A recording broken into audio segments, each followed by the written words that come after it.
चीन का यूएनएससी में आतंकियों पर बार बार वीटो लगा देना मेजर आर्या, ये अपने आप में एक गंभीर समस्या है, क्योंकि चीन लगातार इन आतंकियों को शेल्टर करता आया। ये पहली बार नहीं है। जैसा मैंने कहा कि पिछले 4 महीनों में 5 आतंकी ऐसे हैं जिन पर वीटो किया है चीन ने।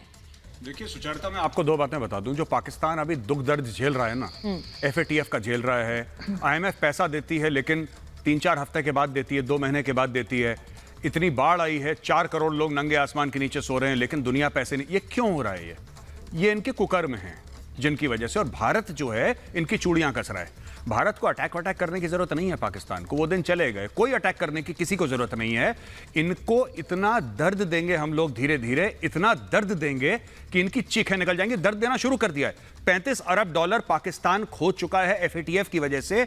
ये इनके प्रधानमंत्री ने खुद बोला था, $35 बिलियन। और आज ही शहबाज शरीफ ने $35 अरब और मांगे हैं कि भाई साहब मेरा मुल्क तबाह हो गया। और जो 25-30 बिलियन डॉलर चीन से लिए हैं, वो कह रहे हैं साहब वो हम वापस नहीं दे सकते, वो बाद में देंगे। उसको आप उसको आप कुछ और तरीके से लीजिए हमसे, और कुछ 1-2 साल 3 साल के लिए मुलतवी करिए उसको। तो पाकिस्तान जिस इकोनॉमिक और पॉलिटिकल केओस में फंसा हुआ है, ये पाकिस्तान के खुद के बीज हैं जो पाकिस्तान ने बोए हैं। और जो पाकिस्तान ने ये बीज बोए हैं, ये क्यों बोए हैं? कश्मीर का पागलपन का सपना कि किसी तरीके से कश्मीर हासिल हो जाए। और वही कौन करेगा? कश्मीर का सपना कौन पूरा करेगा इनका? ये करेगा तालिबान। वही तालिबान जिसने 400-500 पाकिस्तानी मार के जमीन पे गिरा दिए फौजी इनके। देखिए चीन तो फायदा उठा रहा है पाकिस्तान का Sucharita. China is taking full advantage, लेकिन पाकिस्तान को अकल नहीं आ रही। पाकिस्तान, देखिए चाइना FATF में नहीं जाएगा, FATF में जाएगा पाकिस्तान। चाइना को IMF का पैसा नहीं चाहिए, वो चाहिए पाकिस्तान को। चाइना को ये अपने जो माथे पे आतंकी का टैब है, ये पाकिस्तान को हटाना है, ये चाइना को नहीं हटाना है। तो चाइना को तो मजे आ रहे हैं। चाइना कह रहा है पाकिस्तान एग्जैक्टली। अब ये बहुत इंपॉर्टेंट पॉइंट है आरजू। जो सबसे इंपॉर्टेंट बात मेजर आर्या अभी कह रहे थे, वो ये कह रहे कि चाइना भले ही आपके यहाँ रह रहे आतंकियों को सपोर्ट कर रहा है, उन्हें ग्लोबल टेररिस्ट डेजिग्नेट होने से बचा रहा है, लेकिन उसकी सारी मार पाकिस्तान झेल रहा है, चाइना नहीं। देखिए पाकिस्तान को बहुत टाइम लगेगा इसमें से निकलने में। ऐसा नहीं होगा कि 2 दिन में सब कुछ ठीक हो जाएगा। अभी भी बहुत से लोग ऐसे हैं यहाँ पर जो इस किस्म की एक्टिविटीज को, इस तरह के लोगों को सपोर्ट करते हैं, उन्हें फंड्स देते हैं, उनको आगे लेके आते हैं। तो फिर जाहिर अगर कुछ लोग नहीं चाहते और इस चीज को कंट्रोल करना चाहते हैं तो उनको कुछ टाइम तो लगेगा। ऐसा तो नहीं होगा कि रातों रात कुछ ठीक हो जाए। जब हमारे जनरल परवेज मुशर्रफ तक कह रहे हैं, लोगों को हीरो बता रहे हैं, हाफिज सईद साहब बोला जा रहा है, तो जाहिर है कि जब साहब लगा दिया तो साहब को कौन पकड़ेगा या कोई सजा देगा?